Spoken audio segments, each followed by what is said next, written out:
Chapter 20 of The Broken Blade. Rubaboo. On the morning of their departure, all 5 canoes were loaded by 3 a.m. Lake Superior lay still and silver gray. Pierre knew it was an important time to start early and paddle hard on the big lake in midsummer, because violent winds often made travel impossible by early afternoon. As the brigade pushed off from the pier, each voyageur crossed himself and whispered a prayer before he took up his paddle. La Petite, choosing not to disturb the mist quiet morning with a song, whistled a soft tune instead. Commander McKay and Emile and the other Hivernauts had gone north the day before. New hands were hired on to replace those who wouldn't be returning. The previous morning, Emile had shaken Pierre's hand before he started up the famous portage and said, "Make sure you don't beat up Belly Boy too often." Belly Boy was a nickname Emile had used for Beloy since the day Pierre punched the bowman in the stomach. Sorry. "I promise," Pierre said, laughing, "and you keep your powder dry." "Until next year," Emile grinned, turning up the trail. "We'll see," Pierre called after him. After McKay checked one last bill of lading, he took Pierre aside and said, "You listen to Charbonneau and La Petite on the way back to Montreal, lad. If you learn as much going home as you did on our outward trip, you'll be wintering with us soon." Then McKay reached in his pack and pulled out a leather-bound book. "I thought I'd loan it to you for a bit of reading material to keep you occupied on your way home." Pierre's eyes widened as he opened the volume of the longest title he'd ever seen. The journals and letters of Pierre Goulier de Varennes de la Vérendrye and his sons. Pierre had always wanted to read about La Vérendrye, the most famous of all French-Canadian explorers. "Thank you, sir," was all Pierre had a chance to say before McKay waved one last time to the crewmen he was leaving behind and started up the Portage Trail. That same afternoon, Muckwa stopped by their camp to say goodbye. The chief embraced Charbonneau and wished him luck on his many days' paddle. Then he turned and pumped Pierre's arm hard, calling him "my friend's friend," and saying, "You must visit us again soon. Kenowa wishes you a safe journey, too. Perhaps you will come next season?" "Tell her to look for me next June," Pierre replied. Though Pierre would miss this place, he was glad to be heading back to Lachine.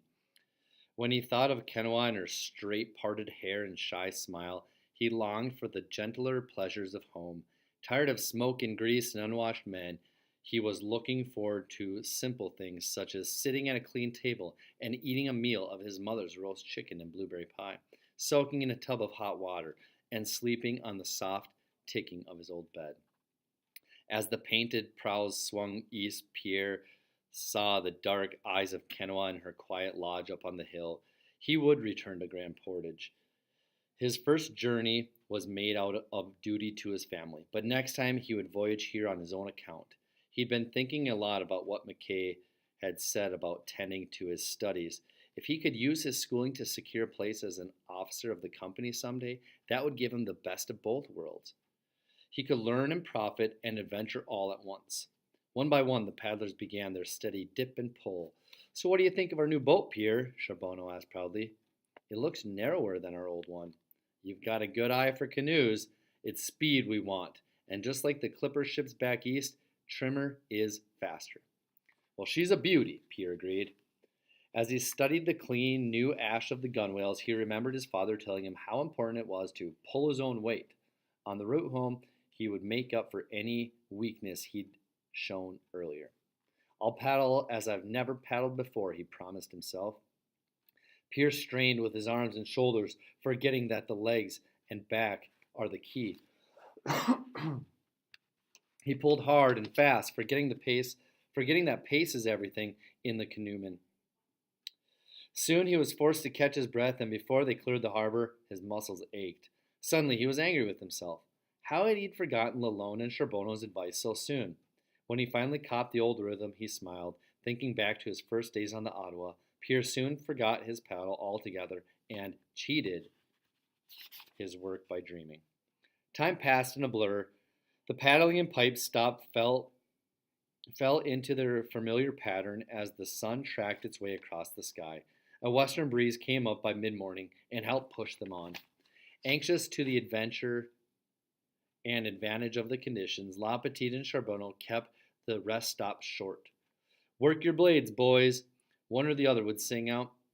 When the old lady of the wind smiles, it is not a sin. It is a sin not to fly.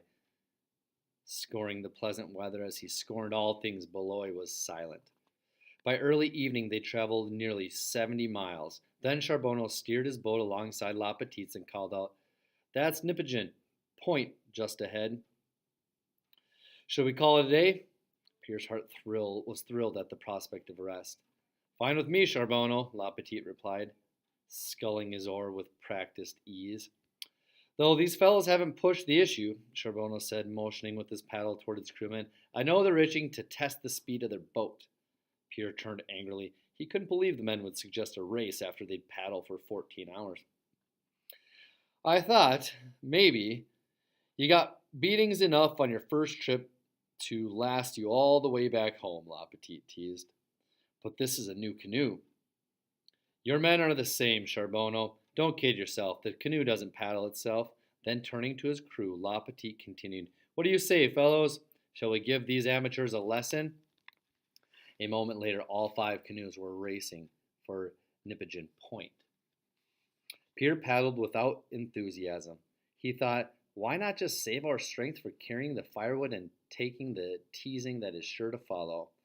It wasn't until they were halfway to shore that Pierre finally became excited about the race. La Petite's canoe was just off their port bow and opening up a half-length lead. Beloy turned to check the progress of the other 3 crafts. Pierre assumed that the rear canoes were getting ready to pass them, as they usually did in the middle of the race, but Beloy grinned and yelled, "Pull, laddies, pull! We'll bury them!" Pierre turned and to his astonishment saw that their canoe was 2 lengths ahead of the next one. In his moment of inattention, he splashed the man ahead of him and nearly dropped his paddle in the lake. "Paddle, LePage," Charbonneau said, and cursed. Pierre whirled his blade. Here was their chance to average 6 long weeks of losing. As La Petite's canoe pulled ahead by a full length, a big man turned and teased them, doffing his cap and waving goodbye as if he were about to board a fancy carriage. "Let's learn them not to celebrate so soon," Charbonneau called. Beloy yelled, "Yes, yes," as the men pushed and pursed their lips and pulled, for they were well on their way. Charbonneau's canoe closed to half a length and was still gaining when La Petite glanced back, expecting to find a safe distance. Shocked, he took a big, sweeping stroke with his steersman's paddle and yelled, "Press hard, fellows!" Pierre saw that 2 of La Petite's crew were startled by the sudden shout and missed their strokes. La Petite yelled again, but Charbonneau's men pulled all the faster. Though La Petite won by a paddle length, Pierre was elated to see the final canoe in the brigade was still 100 yards offshore. "So what do you think of the new boat now, Pierre?" Charbonneau said with a smile as he stepped back into the water and turned their craft parallel to the beach so that the middlemen could unload. "It's hard to believe it can be that much faster." "It is not all the canoe. When you paddle a bad boat, it builds big muscle." Charbonneau squeezed Pierre's biceps and made his eyes go wide. "Now we are ready for the races." Charbonneau's crew had their canoe unloaded before the last craft arrived. Standing with his arms crossed, Charbonneau claimed the bragging rights. He waited until the last canoe pulled in, and then he waited still longer. When the men were convinced he wasn't going to speak at all, he yawned, like a man who had been waiting too long in the sun. "Could you tell me, gentlemen," he asked, "why soup tastes sweeter when it is warmed by another man's wood?" Laughter echoed up and down the beach. That evening, Pierre was surprised when Bellegarde made a delicious concoction called rubabou for supper. Made from pemmican and flour and a bit of sugar, it was rich in flavor compared to their ordinary ration of salt pork and corn. When Pierre noticed that La Petite had taken a place at the head of the line, he teased him.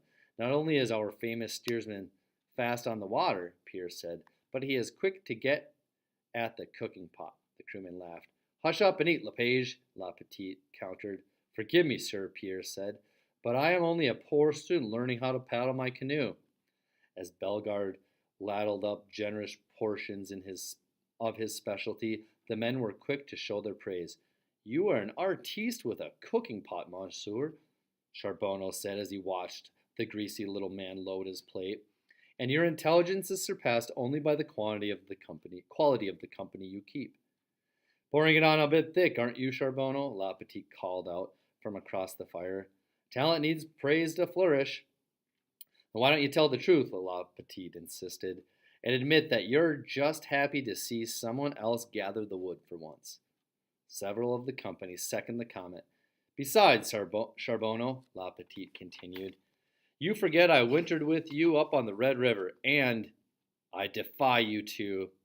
And, La Petite continued, I got plenty sick of your whining about the rancid buffalo fat and rotten service berries that were bagged in the name of pemmican. But this, Charbonneau insisted, is finer and more delicate fare. Can anyone tell? La Petite caught Bellegarde's attention, asking, where was this pemmican made? There was a pause while Bellegarde thought.